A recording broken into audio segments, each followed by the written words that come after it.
Hello everyone, welcome back on my YouTube channel AJ Physics। आज के lecture में हम लोग डिस्कस करने वाले हैं स्पेशल थियोरी ऑफ रिलेटिविटी का पार्ट सेकंड। पार्ट फर्स्ट हमारा कल हो चुका है, लेक्चर नंबर 31 कल हो चुका है क्लासिकल मैकेनिक्स का। ये है लेक्चर नंबर 32।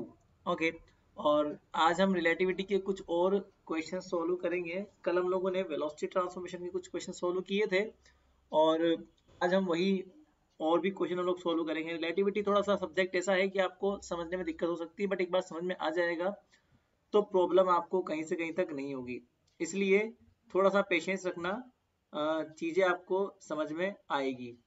ओके, नाउ अब देखिए, अगर कोई भी डाउट होता है ना आप लोगों को, तो आप लोग कमेंट सेक्शन में कमेंट कर सकते हो आराम से, ठीक है। और आप चाहो तो टेलीग्राम ग्रुप ज्वाइन कर सकते हो, उसका लिंक डिस्क्रिप्शन में आपको मिल जाएगा, ठीक है। साथ ही साथ आप लोग अनअकैडमी में मुझे फॉलो भी कर सकते हो, ठीक है। चलिए, तो आज हम कुछ क्वेश्चन करते हैं। ये क्वेश्चन नंबर फर्स्ट आज का रहेगा। A nuclear particle was observed to break into two fragments. एक न्यूक्लियर पार्टिकल है, मान लीजिए, अब उसको आपने दो टुकड़ों में तोड़ दिया, टू फ्रेगमेंट्स में एलिमिनेट हो गया। ये मान लीजिए कोई न्यूक्लियर पार्टिकल है, अब ये टूटा हुआ है दो फ्रेगमेंट्स में, which move in opposite direction. इसका मतलब एक फ्रेगमेंट जाएगा कहीं पर, मान लीजिए सपोज यहाँ जा रहा है, तो दोनों फ्रेगमेंट जो है वो ऑपोजिटली मूव कर रहे हैं, लाइक दिस, ठीक है। The velocity of each fragment is found to 0.8 c। मतलब दोनों फ्रेगमेंट का वेलोसिटी कितना है, इसका भी 0.8 c है और इस फ्रेगमेंट का भी वेलोसिटी कितना है, 0.8 c है। रिलेटेड टू लेबोरेटरी फ्रेम, मतलब कि जब आप एल फ्रेम से देख रहे हो, एल फ्रेम का मतलब क्या होता है, लेबोरेटरी फ्रेम का मतलब क्या होता है, सिंपली एल फ्रेम। और एल फ्रेम का सिंपल मतलब क्या होता है, एस फ्रेम। एस फ्रेम का मतलब ये होता है स्टेबल फ्रेम, जहां पर वो फ्रेम स्टेबिलिटी में अवेलेबल है।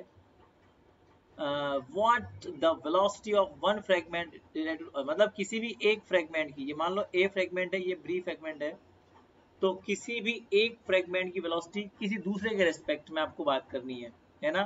जैसे मान लो फॉर एग्जांपल कोई भी आप ले लो, सपोज पहली कंडीशन में लेता हूँ, आपको ए की वेलोसिटी फाइंड आउट करनी है बी के कंपेयर में, है ना।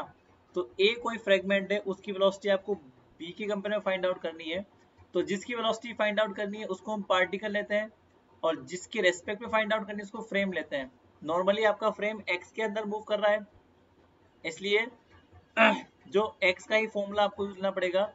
वाई और जेड में अवेलेबल नहीं है, तो वाई जेड तो जीरो जाएगा, तो यू एक्स बराबर क्या हो जाएगा, सिंपली यू एक्स माइनस का V upon 1 minus you X multiply with the V upon C square. Okay, अब यहाँ पर ऑब्वियस सी बात है, यू वाई बराबर जीरो है, तो यू वाई डैश बराबर भी क्या हो जाएगा, जीरो हो जाएगा। तो कोई बड़ी बात नहीं है, क्योंकि पार्टिकल मूव नहीं कर रहा। यूजेड के अंदर भी कोई पार्टिकल मूव करता नहीं है, इसलिए यूजेड भी क्या हो जाएगा, जीरो हो जाएगा। इसलिए जो रिजल्टेंट वेलोसिटी है ना, वो एक्स के अंदर ही अवेलेबल रहेगी, ठीक है। अब यहाँ पर ux बराबर कहलाता है the velocity of the particle with respect to L frame, मतलब लेबोरेटरी फ्रेम, मतलब कि एस फ्रेम, मतलब कि स्टेबल फ्रेम। तो यहाँ पर आपका पार्टिकल ए पार्टिकल है, उसकी वेलोसिटी क्या है, 0.8 c है, ठीक है। तो यहाँ पर ux कितना हो जाएगा, 0.8 c। वेलोसिटी v जो होती है ना, वो होती है फ्रेम की वेलोसिटी। जब ये फॉर्मूला बनाया गया था, तो इस फॉर्मूले में आपका फ्रेम मूव कर रहा था प्लस एक्स में, बट यहाँ पे आपका फ्रेम मूव कर रहा है माइनस एक्स में, इसलिए माइनस का 0.8 c लिखना पड़ेगा मुझे। बस ये फॉर्मूले आ गए हमारे पास। तो हम लोग एस डैश फ्रेम के रेस्पेक्ट में पार्टिकल की वेलोसिटी निकाल सकते हैं। मतलब कि एस डैश फ्रेम मतलब मूविंग फ्रेम, मतलब कि बी के रेस्पेक्ट में, ये मूविंग फ्रेम है आपका बी, तो बी के रेस्पेक्ट में, मतलब मूविंग फ्रेम के रेस्पेक्ट में पार्टिकल, मतलब कि ए का वेलोसिटी कितना हो जाएगा, यू एक्स बराबर, you can say that 0.8 c minus का minus minus plus 0.8 c upon 1 minus minus plus 0.8 c का होल स्क्वायर अपॉन सी स्क्वायर। सिंपली आप लोग कैलकुलेट कर लेना इसको, c बराबर 3 multiply with the 10 to the power 8 put कर देना इसको। तो जब आप ये सोल्व करेंगे तो आपका आंसर क्या आएगा, नॉर्मली 0.97 c। तो ये आप लोग सोल्व कर लेना, कोई बड़ी बात नहीं है सोल्व करने में, ठीक है। तो इस तरीके से आपको निकालना है। अगर आपको सपोज बी का वेलोसिटी निकालना है ए के रेस्पेक्ट में, है ना, तो वो भी आप निकाल सकते हो। अब बी का निकालना है तो ऑब्वियस सी बात है, ये पार्टिकल हो जाएगा आपका और ये फ्रेम हो जाएगा। तो पार्टिकल का वेलोसिटी जो है ना वो हम यूएक्स मानते हैं। तो यूएक्स यहाँ पर नेगेटिव में जा रहा है तो माइनस का 0.8 आपको लेना पड़ेगा, और v कहलाएगा फ्रेम का वेलोसिटी। आपका फ्रेम जा रहा है प्लस एक्स में, मतलब ए पार्टिकल आपका प्लस एक्स में जा रहा है, तो 0.8c हो जाएगा नॉर्मली। तो हम ये बात बोल सकते हैं कि इसका वेलोसिटी जो है क्या आएगा, b का वेलोसिटी a के रेस्पेक्ट में आएगा माइनस का 0.7c। तो बेसिक बात है माइनस में इसलिए आ रहा है क्योंकि b जा रहा है माइनस एक्स में और a जा रहा है प्लस एक्स में, इसलिए रिलेटिव वेलोसिटी सेम आएगा बट डायरेक्शन अलग अलग हो जाएगी। ये प्लस एक्स में आएगा और ये माइनस एक्स में आएगा, तो इसलिए नेगेटिव आ रहा है, बाकी कोई इतना बड़ा लफड़ा नहीं है। सेकेंड क्वेश्चन देखते हैं। टू इलेक्ट्रॉन, यहाँ पर आपके पास में लिखा हुआ है टू इलेक्ट्रॉन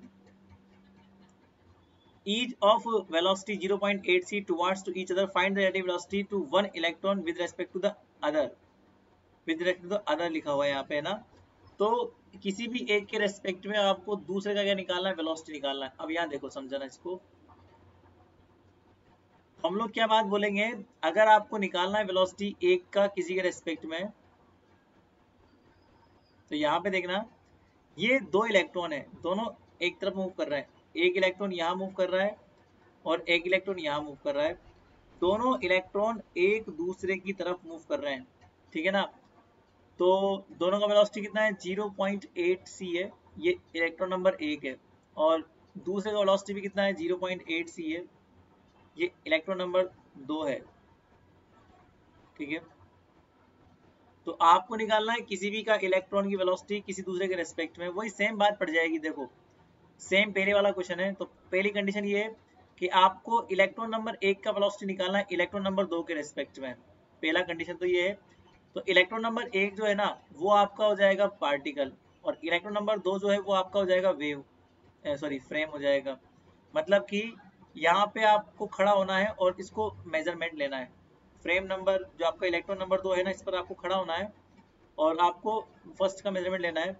तो ऑब्वियस सी बात है आपके पास में ux जो है पार्टिकल का वेलोसिटी कहलाता है, और पार्टिकल आपका इलेक्ट्रॉन नंबर एक है वो प्लस एक्स में जा रहा है, इसलिए प्लस एक्स में आपको लेना पड़ेगा।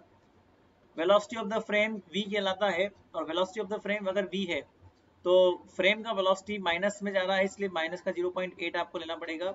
और नॉर्मल फॉर्मूला क्या हो जाएगा, वेलोसिटी ऑफ द पार्टिकल मतलब velocity of the number electron 1 with respect to the frame, मतलब कि with respect to the second electron. हमारे पास फ्रेम क्या है, सेकंड इलेक्ट्रॉन है, ठीक है। तो ऐसे ही काम करना होता है बस नॉर्मली। तो यहाँ पर क्या हो जाएगा, नॉर्मली फॉर्मूला क्या होता है, ux माइनस का v upon 1 minus ux v upon सी स्क्वायर, बस नॉर्मली आपको ये यूज में लेना है और आपका काम हो जाएगा, ठीक है, इस तरीके से। अब आगे देखो, आप वैल्यू पुट कर देना, और जो ये टर्म्स हैं सारी वो पहले वाले क्वेश्चन की वेरी कर रही है, तो इसका ux डैश जो है वो कितना आ जाएगा, 0.97c आ जाएगा, कोई बड़ी बात नहीं इसमें, ठीक है। अगर आपको इलेक्ट्रॉन नंबर 2 का निकालना है इलेक्ट्रॉन नंबर 1 के रेस्पेक्ट में, तो इलेक्ट्रॉन नंबर 2 जो है वो आपका पार्टिकल हो जाएगा, इलेक्ट्रॉन नंबर 1 जो है वो आपका फ्रेम हो जाएगा, मूविंग फ्रेम, है ना। तो ux कहलाएगा पार्टिकल का वेलोसिटी, जो कि नॉर्मली माइनस में आपको दिख रहा है डायग्राम के अंदर, क्योंकि इलेक्ट्रॉन नंबर जो 2 है वो माइनस में मूव कर रहा है, और जो v है वो आपका फ्रेम हो जाएगा, वो प्लस एक्स में मूव कर रहा है। तो आंसर तो वही का वही आएगा, ux डैश बराबर माइनस का 0.97c, बट वो जो है नेगेटिव में आएगा, बिकॉज आपका इलेक्ट्रॉन नंबर 2 जो है वो नेगेटिव में जा रहा है, इसलिए। अब हम लोग बात करते हैं क्वेश्चन नंबर 3 की। Rocket A and B are moved observed from Earth to traveling with the velocity 0.8c and 0.7c in the same direction. What is the velocity of the B as shown in the as seen by the observer A? मतलब कहने का ये है कि हमारे पास दो observer available, rocket है, rocket A and B are moved observer. कहने का मतलब ये है कि हमारे पास बेसिकली रॉकेट तो ए नंबर दिया हुआ है आपको, कहने का सिंपल मतलब ये है कि आपके पास में एक रॉकेट है और वो रॉकेट ए है ना। एक रॉकेट है, वो रॉकेट ए है, तो मैं यहाँ पे एक रॉकेट बनाता हूँ यहाँ पे नॉर्मली, ये आपका रॉकेट है, ये ए नंबर रॉकेट है, और इसका वेलोसिटी आपको गिवन है कितना 0.8 सी, ठीक है। और दूसरा ऑब्जर्वर है बी, जिसका नाम क्या है ऑब्जर्वर है, तो एक आपको दिया हुआ है ऑब्जर्वर और वो बी है, और दोनों सेम में जा रहे हैं, मतलब अगर रॉकेट यहाँ जा रहा है तो आपका ऑब्जर्वर जो है ना, ये ऑब्जर्वर है, ठीक है ना, ये भी इधर जा रहा है, ऑब्जर्वर का नाम क्या है बी है, और इसका वेलोसिटी आपको दिया हुआ है, ये मूव्ड ऑब्जर्वर है, इसका मूविंग वेलोसिटी आपको दिया हुआ है 0.7 सी दिया हुआ है। क्या पूछा हुआ है, what is the velocity of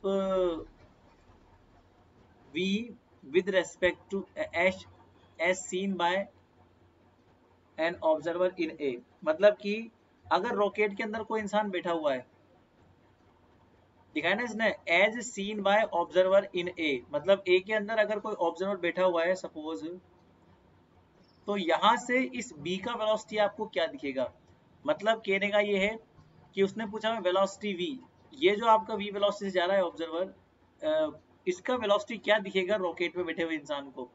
तो सिंपल सी बात है, रॉकेट में इंसान बैठा हुआ है, वहां से वो देख रहा है, और किसका वेलोसिटी देख रहा है बी का, इसका मतलब आपको बी का वेलोसिटी निकालना है किसके रेस्पेक्ट में, ए के रेस्पेक्ट में, यही तो निकालना है, बी का वेलोसिटी निकालना है ए के रेस्पेक्ट में, क्योंकि ए में इंसान बैठा हुआ है, तो आपका बी पार्टिकल हो जाएगा, और जो ए है वो आपका फ्रेम हो जाएगा, दैट इज मूविंग फ्रेम। तो पार्टिकल का वेलोसिटी क्या होता है नॉर्मली, पार्टिकल का वेलोसिटी हम लोग मानते हैं यूएक्स बराबर जो भी आपको दिया हुआ है 0.7 सी दिया हुआ है, ये आपको दिया हुआ है 0.7 सी, और ये भी x प्लस एक्स के अंदर है ना, तो कोई दिक्कत वाली बात नहीं, प्लस एक्स में तो नॉर्मली पॉजिटिव में ही है। और आपका जो फ्रेम है वो आपको दिया हुआ है, जो ऑब्जर्वर ए है वो 0.8 सी आपको दिया हुआ है, और नॉर्मली ये भी प्लस एक्स में दिया हुआ है, तो इसमें भी कोई दिक्कत वाली बात नहीं है।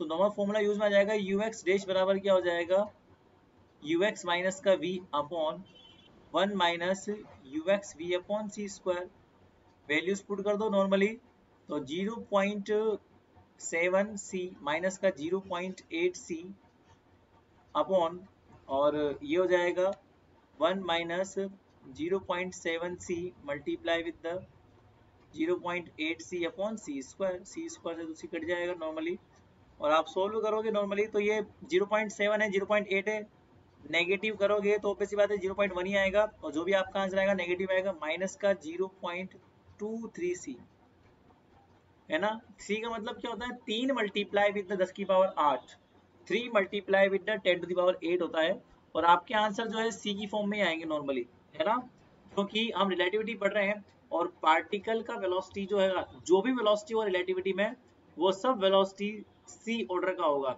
मतलब 3 इंटू 10, और याद रखना कभी भी ज्यादा नहीं होगा, सी से ज्यादा कोई वेलोसिटी आपके आंसर में नहीं आएगा। अगर आपके आंसर में सी से ऊपर आ रहा है, मान लीजिए आपका आंसर मान लो 3 मल्टीप्लाई विद 3 सी आ रहा है, या फिर आपको 2 सी आंसर मिल रहा है, तो वो आपका आंसर गलत है, क्योंकि आंसर कभी भी सी के ऊपर नहीं जाएगा, क्योंकि पार्टिकल हमेशा सी से कम ही काम करेगा, ठीक है, सी से ज्यादा काम नहीं करेगा, ठीक है ना।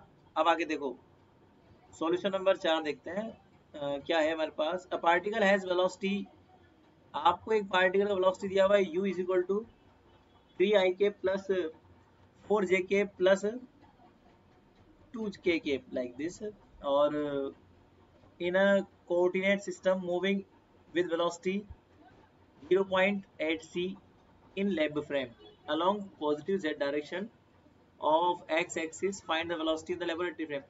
देख लो, आपको कोई पार्टिकल है, उस पार्टिकल का वेलोसिटी दिया हुआ है, और ये वेलोसिटी कहाँ से नापा हुआ है, वो उस कोऑर्डिनेट सिस्टम से नापा हुआ है जो खुद 0.8 सी से मूव कर रहा है, और किसके रेस्पेक्ट में मूव कर रहा है, लैब फ्रेम के रेस्पेक्ट में मूव कर रहा है। सिंपल मतलब समझना है अब आपको इसका, सिंपल मतलब ये है कि ये कोई आपका लैब फ्रेम है, लैब फ्रेम का मतलब ये होता है लेबोरेटरी फ्रेम, मतलब कि स्टेबल फ्रेम, तो ये स्टेबल फ्रेम है आपका एस फ्रेम, यहाँ पर हम लोग ऑब्जर्वर ए मानते हैं, इसके रेस्पेक्ट में एक दूसरी फ्रेम है जो मूविंग फ्रेम है, एस डैश फ्रेम जो खुद मूव कर रहा है 0.8 c वेलोसिटी से, किसके रेस्पेक्ट में, इस ओ के रेस्पेक्ट में, जो यहां से देख रहा है उसके रेस्पेक्ट में। और इस लेबोरेटरी इस मूविंग फ्रेम के अंदर कोई पार्टिकल है जो मूव कर रहा है वेलोसिटी से, और इसको जब हम एस डैश फ्रेम से देखते हैं तो यू डैश कितना हो जाएगा हमारे पास 3i cap plus 4j cap plus 2k cap. इसका मतलब ये अवेलेबल है हमारे पास, है ना। और आपको इसका वेलोसिटी निकालना है किसके रेस्पेक्ट में। अगर मैं बात करूं, देखो यहाँ पे अगर मैं बात करूं यहाँ पे इसकी, तो नॉर्मली ये कितना हो जाएगा हमारे पास, तो यहाँ पर ये आपका जो यू डैश लिखा हुआ है ना, इसका मतलब ये है कि इसका x कंपोनेंट आपको गिवन है, वो कितना है हमारे पास 3 है। इसका y कंपोनेंट गिवन है आपके पास में, वो कितना है 4 है। और इसका z कंपोनेंट आपके पास में गिवन है, वो कितना है आपके पास में 2 है। और आपको L फ्रेम के रेस्पेक्ट में निकालना है उसका वेलोसिटी, मतलब आपको U निकालना है। U कितना होगा, U इन द सेंस मतलब कि आपको UX निकालना है, आपको UY निकालना है, और आपको UZ निकालना है। बहुत सिंपल सा काम है, फॉर्मूला यूज कर लो UX UY UZ।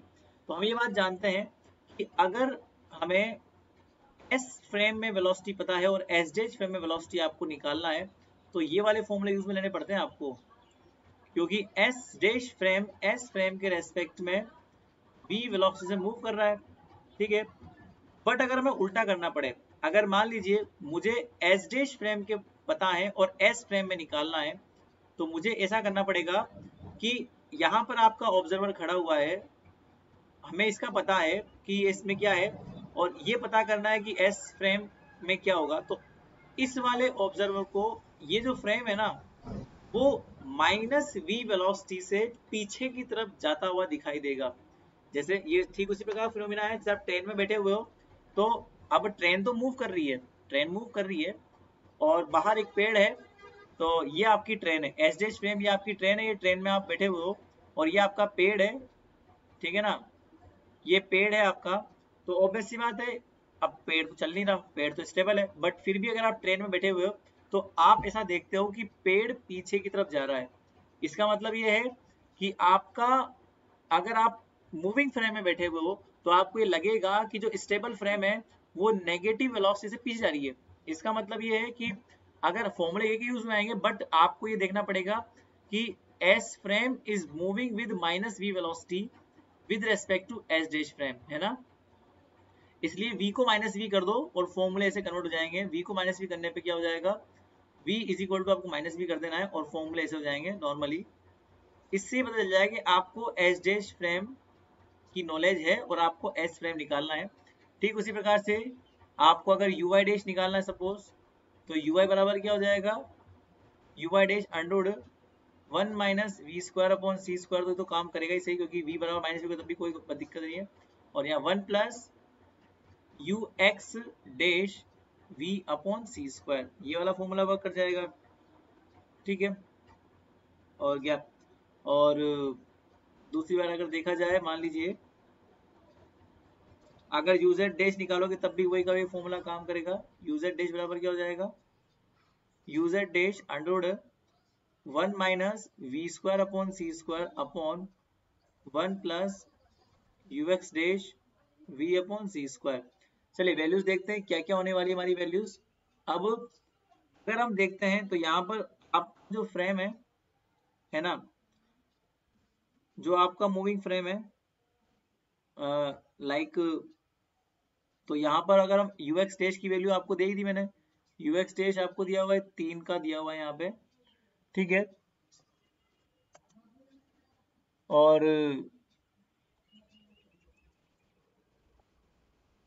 यहाँ पर आपका जो वेलोसिटी है फ्रेम का वो माइनस 0.8 है, इसे तो कोई दिक्कत वाली बात है ही नहीं। यू एक्स डैश तो 3 है हमारे पास,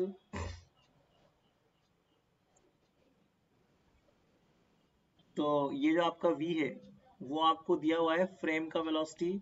देखो यहाँ पर v आपको माइनस का 0.8 लेना पड़ेगा।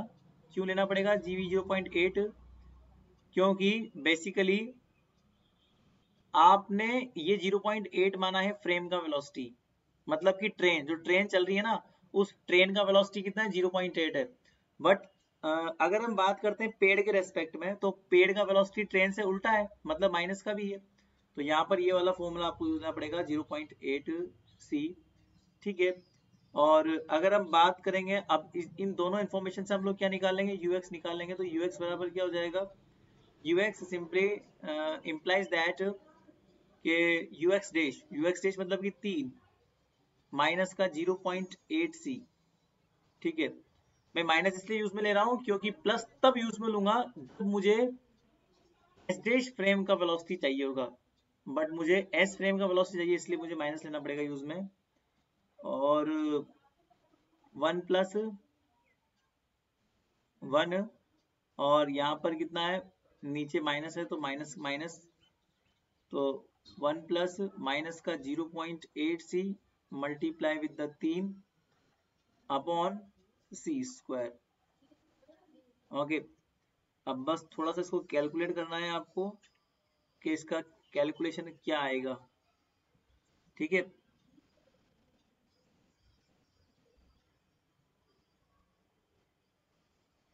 तो थोड़ा सा इसको आपको कैलकुलेट करना है, और आप लोग एक काम कर सकते हो, आप इसको नेगलेक्ट मान सकते हो 3 को, क्योंकि यहाँ पे ये 3 मल्टीप्लाई विद 10⁸ है, तो इट कैन बी नेगलेक्टेड।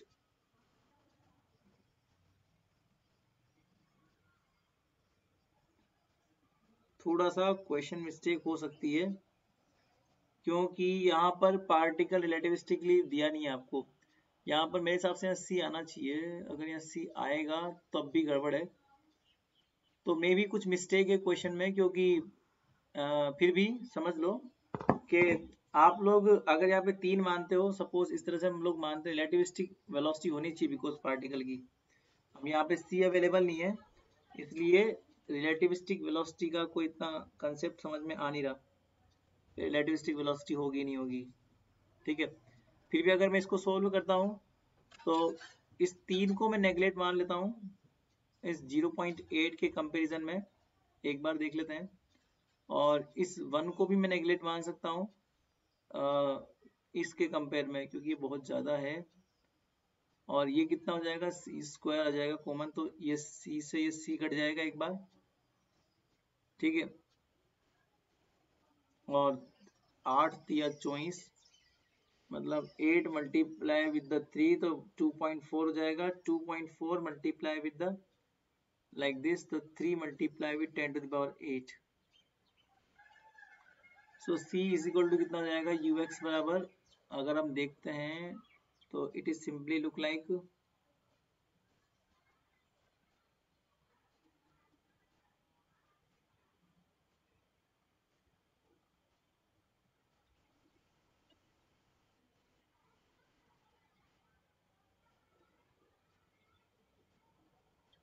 देखिए something wrong with this question, क्योंकि यहाँ पे ये होगा नहीं, बिकॉज समस्या ये है कि यहाँ जो वेलोसिटी आपको दिया हुआ है ना, वो वेलोसिटी अप्रोक्सीमेट लाइट वेलोसिटी नहीं है, तो रिलेटिविस्टिक पे वर्क नहीं कर सकता, क्योंकि लाइट वेलोसिटी के अप्रोक्स होने के लिए यहाँ पे c के ऑर्डर का होना चाहिए, बट ये बहुत कम है, 3 है 4 है 2 है, तो ये बहुत कम वेलोसिटी। बट मेथड ये लगेगा, आप लोग समझ लो कि मेथड यही काम करने वाला है, ठीक है ना। जो मैंने आपको समझाया ना मेथड, डेटा में कुछ प्रॉब्लम है इसलिए कैलकुलेशन मिस्टेक होगी आपकी, बट जो मैंने मेथड समझाया केवल वही मेथड आपको यूज में लेना है। ux निकालना है, uy निकालना है, uz निकालना है, कैलकुलेशन करना है, देन सिंपली u निकल जाएगा। इस तरीके से आपको काम करना है।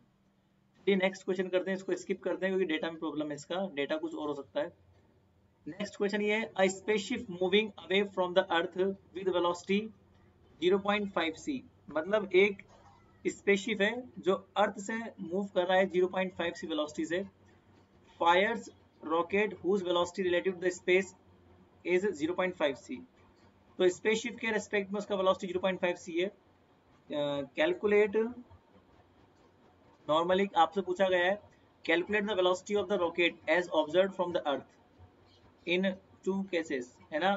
तो रॉकेट का वेलोसिटी निकालना है अर्थ के रेस्पेक्ट में। दो केस आपके पास बने हुए हैं।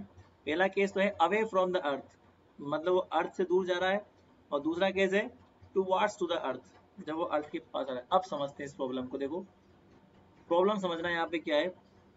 प्रॉब्लम ये है बेसिकली, ये पहली प्रॉब्लम समझ लो आप लोग। प्रॉब्लम इतनी सी है कि ये आपका अर्थ है, अर्थ मतलब कि लेबोरेटरी फ्रेम, लेबोरेटरी फ्रेम का मतलब क्या होता है, स्टेबल फ्रेम है ना।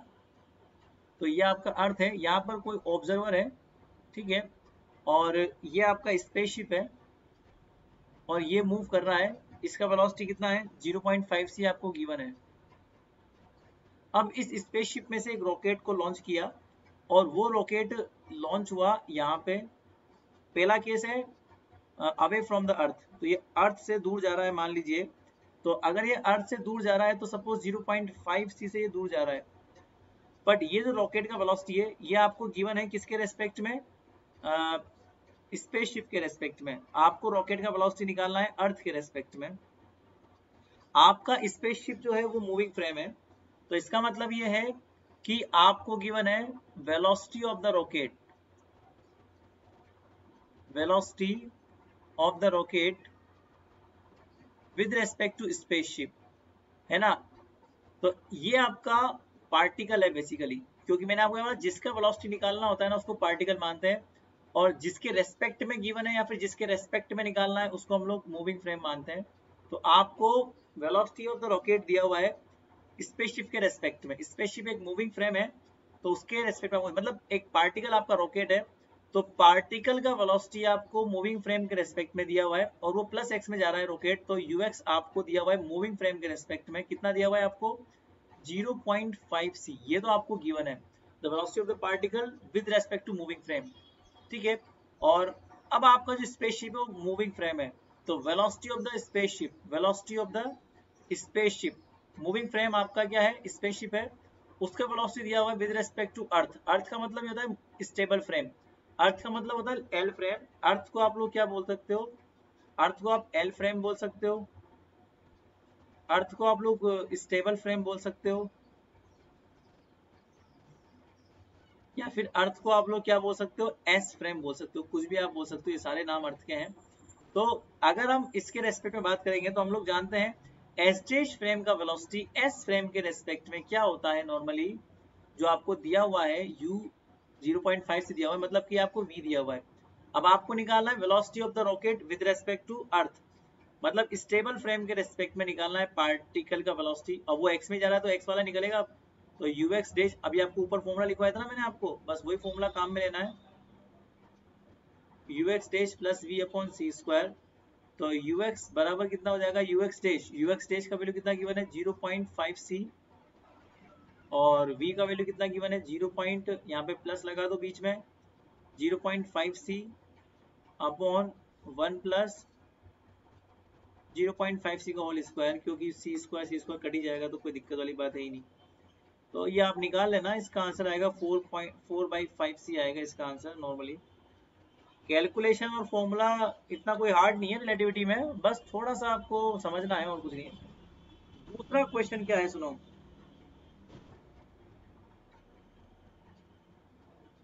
दूसरा क्वेश्चन ये बात बोलता है कि अगर आपका जो लॉन्च किया गया रॉकेट है, ये तो आपका स्पेसशिप है, और लॉन्च किया गया रॉकेट है वो टुवर्ड्स द अर्थ है, मतलब अर्थ की तरफ जा रहा है, तो ये आपका स्पेसशिप है, ये आपका रॉकेट है।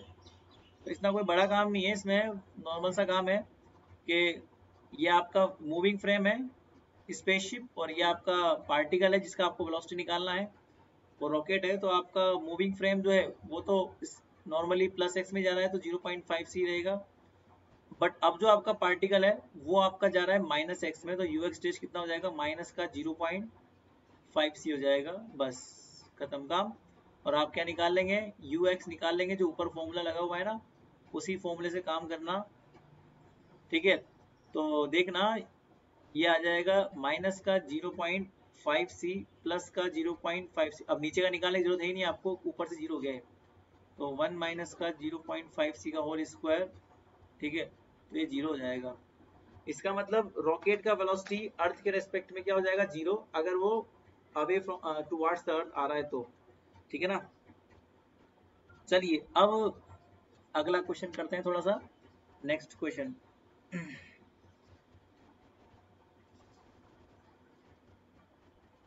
नेक्स्ट क्वेश्चन में ये अपना शायद आज का लास्ट क्वेश्चन होगा, फिर बाकी हम लोग कल करेंगे। In the lab frame 3 particle A B C moving in a cyclone having equal velocity 12/13 c, a particular instant, ये लिखा हुआ है इंस्टेंट, लिखा हुआ है यहाँ पे आप लोग इसको कर लेना इंस्टेंट, ये लिखा हुआ है a particular instant their position as shown in the figure. अभी फिगर में आपको बता दूंगा क्या है फिगर, ये फिगर नीचे शो किया हुआ ना, ये आपका फिगर है।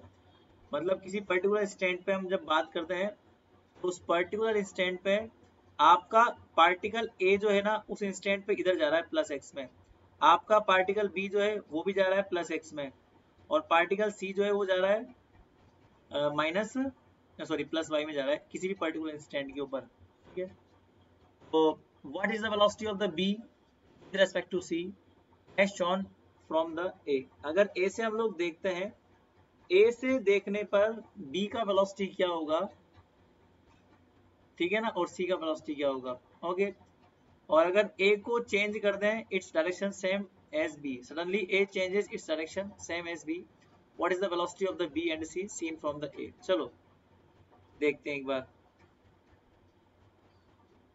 ठीक है, सॉरी आपको फिगर ये दिया नहीं है, ये तो सेकंड का डायग्राम है। फिगर जो आपको दिया हुआ है ना उस फिगर के अंदर ये यहाँ पर है, ये नॉर्मल फिगर आपको दिया हुआ है। तो किसी भी इंस्टेंट पे आपका ए जा रहा है माइनस एक्स में, किसी भी इंस्टेंट पे ए जा रहा है माइनस एक्स में, बी जा रहा है प्लस एक्स में, और सी जा रहा है प्लस वाई में, है ना। तो क्वेश्चन नंबर 1 में तो ये देखना है कि ए के रेस्पेक्ट में बी और सी का वेलोसिटी क्या होगा। और क्वेश्चन नंबर 2 ये बात बोलता है कि अगर मैं ए को पकड़ के बी की डायरेक्शन में कर दूं, ए को पकड़ के बी की डायरेक्शन में कर दूं, तब ए के रेस्पेक्ट में बी और सी का वेलोसिटी क्या होगा। चलो करते हैं इसको फटाफट से। तो क्वेश्चन क्या है अभी समझना है यहाँ पे।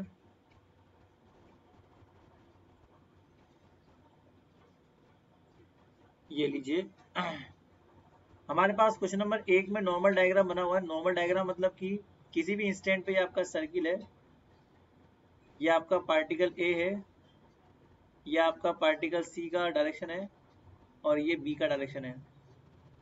ठीक है, इसका मतलब अगर मैं बात करूं ए के रेस्पेक्ट में बी का वेलोसिटी मुझे निकालना है, ए के रेस्पेक्ट में बी का वेलोसिटी मुझे निकालना है, तो वेलोसिटी निकालना है बी का, किसके रेस्पेक्ट में निकालना है मुझे, ए के रेस्पेक्ट में निकालना है। तो बी जो होगा वो पार्टिकल हो जाएगा, ए जो है वो फ्रेम हो जाएगा, मूविंग फ्रेम। तो यहाँ पर आप देखोगे तो नॉर्मल सी बात है, वेलोसिटी सबका सेम है, वेलोसिटी सबका सेम है, वाई में कोई जा नहीं रहा तो वाई का तो कोई मतलब है ही नहीं। तो पार्टिकल का वेलोसिटी आपको दिया हुआ है, पार्टिकल जा रहा है प्लस एक्स में, मतलब जो आपका बी है वो प्लस एक्स में जा रहा है, मतलब प्लस 12/13 सी। जो आपका फ्रेम है उसका वेलोसिटी माइनस एक्स में जा रहा है, तो माइनस का 12/13 सी। आपको अगर निकालना है मूविंग फ्रेम के रेस्पेक्ट में पार्टिकल का वेलोसिटी, मतलब ए के रेस्पेक्ट में बी का वेलोसिटी, मूविंग फ्रेम के रेस्पेक्ट में पार्टिकल वेलोसिटी मतलब ए के रेस्पेक्ट में बी का वेलोसिटी निकालना है। तो मूविंग फ्रेम के रेस्पेक्ट में पार्टिकल का वेलोसिटी क्या हो जाएगा, ux माइनस का v upon 1 minus ux v upon सी स्क्वायर। तो नॉर्मली ये आप लोग कैलकुलेट कर लेना जो भी आपका आएगा। ठीक है, ये आपका शायद आएगा 312 अपॉन 313, तो 312 अपॉन 313 सी आएगा, और यू वाई डैश तो जीरो हो जाएगा बिकॉज पार्टिकल का वेलोसिटी वाई में है ही नहीं, इसलिए यूजेड डैश बराबर भी जीरो हो जाएगा बिकॉज पार्टिकल का वेलोसिटी जेड में है ही नहीं। ठीक है, इसलिए जो रिजल्टेंट वेलोसिटी है ना वो यूएक्स पर डिपेंड करेगा, रिजल्टेंट वेलोसिटी। अगर आपको ए के रेस्पेक्ट में, अगर आपको ए के रेस्पेक्ट में सी का वेलोसिटी निकालना है, ये आपका पार्टिकल ए है, ठीक है, और तो यहाँ पे देखो आपका जो ए के रेस्पेक्ट में आपको सी का निकालना है, मतलब सी का वेलोसिटी निकालना है आपको ए के रेस्पेक्ट में।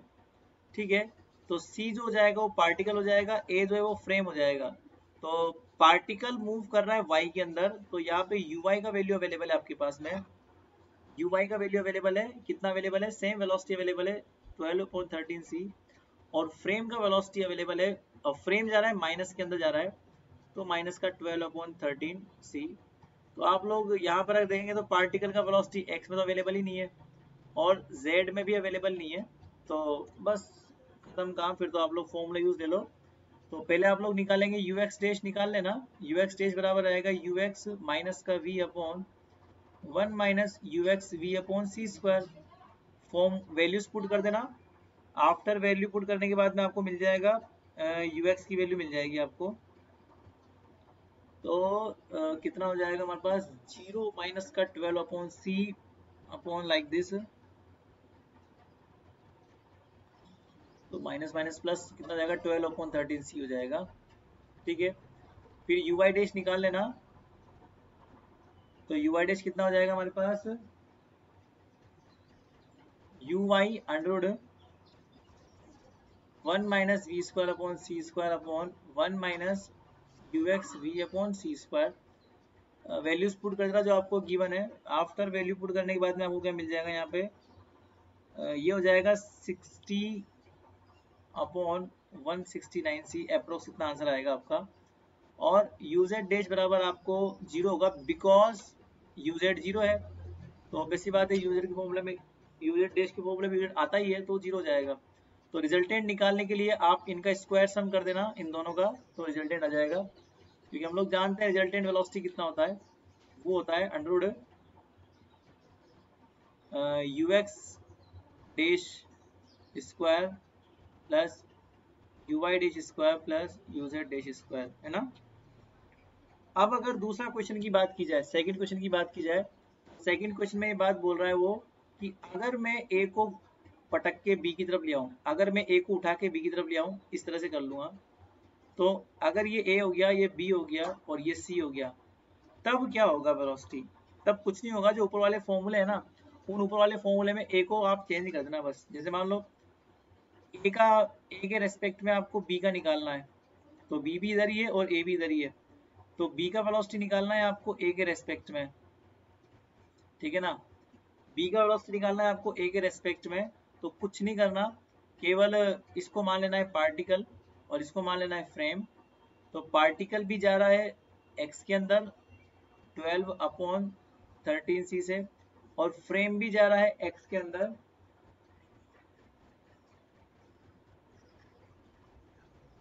12 अपॉन सी से, ठीक है ना। तो फॉर्मूला आपको पता ही है, यू एक्स डैश बराबर क्या होता है यू एक्स माइनस का वी, तो यू एक्स वी करते 0 हो जाएगा वैसे भी, ठीक है। बाकी तो कोई दिक्कत वाली बात है ही नहीं, फिर यू वाई तो वैसे भी 0 ही है और यू जेड भी वैसे भी 0 ही है, क्योंकि यू वाई यू जेड में तो पार्टिकल है भी नहीं। ठीक उसी प्रकार से अगर आपको मान लीजिए ए इधर जा रहा है और सी इधर जा रहा है, तो ये सी है और ये ए है, तो आपको निकालना है सी का वेलोसिटी ए के रेस्पेक्ट में, तो ये आपका पार्टिकल है, ये आपका फ्रेम है। तो पार्टिकल जो है वो केवल y में जा रहा है, यू वाई उसके पास अवेलेबल है 12 अपॉन 13 सी, और जो वेलोसिटी है वो माइनस का, पहले माइनस में था अब प्लस में हो चुका है 13 सी। बस ये फॉर्मूले आपको काम में लेने हैं, और जो ऊपर मैंने फॉर्मूले बताए हैं ना, वो फॉर्मूले काम में लेने हैं कि यू एक्स डैश क्या होगा, यू वाई डैश में आपको रिजल्ट समझ आएगा, इसका रिजल्ट क्या आएगा, तो ये आपको निकालना है। जैसे आप लोग निकालोगे यू एक्स डैश, तो वो कितना आएगा हमारे पास माइनस का 12 अपॉन 13 सी आएगा। ओके, जब आप यू आई डैश निकालोगे, उन फॉर्मूलाज को पुट करोगे ऊपर वाले फॉर्मूलाज को, तो वो कितना हो जाएगा 16 सी अपॉन 169, और यूजेड तो आपका 0 होगा इसे। फिर आप रिजल्टेंट निकाल लेना under root U X dash square plus U I dash square plus U Z square. तो रिजल्टेंट आप निकालोगे ना इसका, तो रिजल्टेंट भी आपका कितना आएगा, अंडरवुड निकालना पड़ेगा आपको, तो वो 167 अपॉन 169 सी, ये आपका रिजल्टेंट आएगा, है ना। तो इस तरीके से आपको निकालना पड़ सकता है, ठीक है ना। चलिए, अब इतने वेलोसिटी के फॉर्मूले में इतना ही काम काफी है अभी फिलहाल तो इस तरीके से आप वेलोसिटी ट्रांसफॉर्मेशन वाले फॉर्मूले लगा के काम कर सकते हो। और वेलोसिटी ट्रांसफॉर्मेशन बहुत जरूरी है, क्योंकि वेलोसिटी को ही काम में लेके आपको आगे काम करना है। बहुत से क्वेश्चन आपके वेलोसिटी के ऊपर बेस्ड आते हैं, इसलिए वेलोसिटी ट्रांसफॉर्मेशन के फॉर्मूले आपको याद होने चाहिए, उनको यूज कैसे लेना है वो आपको पता होना चाहिए। ओके, चलिए, thank you so much, bye bye, फिर नेक्स्ट में मिलते हैं हम लोग।